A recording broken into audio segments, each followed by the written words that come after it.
सगळ्यांना माझा नमस्कार. बरेच दिवसापासून मी व्हिडिओ टाकला नाही, कारण की इथं पाणी चालू होतं आणि पाणी चालू असताना सकाळी मॉर्निंग वॉकला जाणं काही जमलं नाही. त्या अनुषंगाने आज आपण हा व्हिडिओ टाकत आहोत. ह्या व्हिडिओचा जो विषय आहे तो विषय म्हणजे आपल्या महापुरुषांच्या जीवनावर आहे, ज्यांच्यामुळं आज आपल्याला हक्क आणि अधिकार मिळाले. अशा महापुरुषांच्या आपण आज जयंत्या करतो. पण जर आपण एक विचार केला, छत्रपती शिवाजी महाराजपासून तर अण्णाभाऊ साठेपर्यंत हे जेवढे महापुरुष होऊन गेले, ह्यांनी कधी एकमेकाला बघितलं नाही आणि यांनी कधी एकमेकाची जयंतीसुद्धा साजरी केली नाही. मग यांनी काय केलं? यांनी त्यांच्या जीवनावर आधारित हे काम केलेलं आहे, म्हणजे त्यांच्या जीवनाचा संघर्ष वाचला आणि त्यांनी तसं काम केलेलं आहे.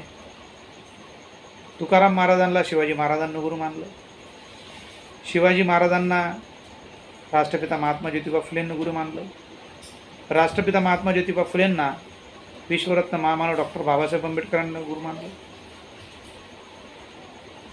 आणि बाबासाहेब आंबेडकरांना साहित्य सम्राट अण्णाभाऊ साठेंनी गुरु मानलं.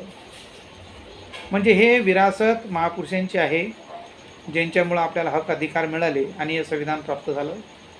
आणि या संविधानाच्या माध्यमातून आपल्याला शिक्षणाचा अधिकार मिळाला, आपल्याला नोकरीचा अधिकार मिळाला, नोकरीमध्ये प्रमोशनाचा अधिकार मिळाला.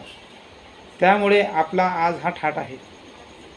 म्हणून आपल्या महापुरुषांच्या जयंत्या, सगळ्याच महापुरुषांच्या जयंत्या आपण साजऱ्या केल्या पाहिजेत, पण त्याच्यामध्ये प्रबोधन सत्र ठेवलं पाहिजे. त्यांचा जीवनाचा संघर्ष आपल्यापर्यंत पोचल्या पाहिजे. तो पोचत नाही, म्हणून आपल्या बहुजनांचा आज सत्यानाश झालेला आहे. ही गोष्ट सत्य आहे.